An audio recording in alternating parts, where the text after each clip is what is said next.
त्या धनंजय मुंडेंनी मराठा भवन उभारण्यासाठी त्यांचं जे प्रतिष्ठान आहे नाथ प्रतिष्ठान त्याच्या वतीनं 28 गुंठेची जागा पण दिली.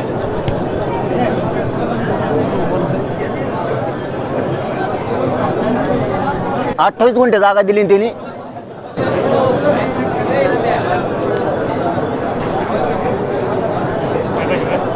उत्तर लगेच त्यांना इथंच येईल.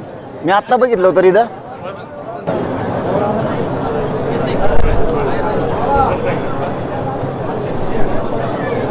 आत्ता उपोषण चालू आहे परळीत.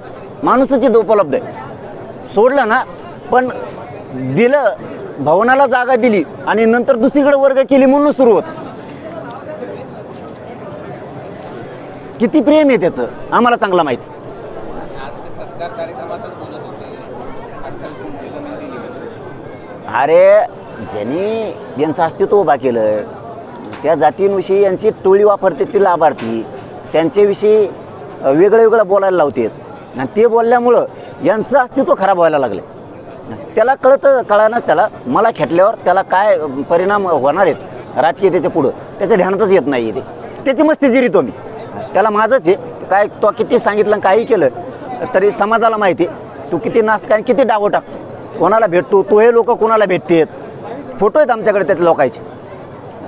तो कसा पाठवतो आता केव्हा भेटत नाही कसा भेटत नाही आता कोणाला पाठवतो. संभाजीनगरच्या त्या कॅनॉटला तिथं साधी एखादी बनेल घ्यायचं म्हणलं तर माणसं हिंमत लागत नाही.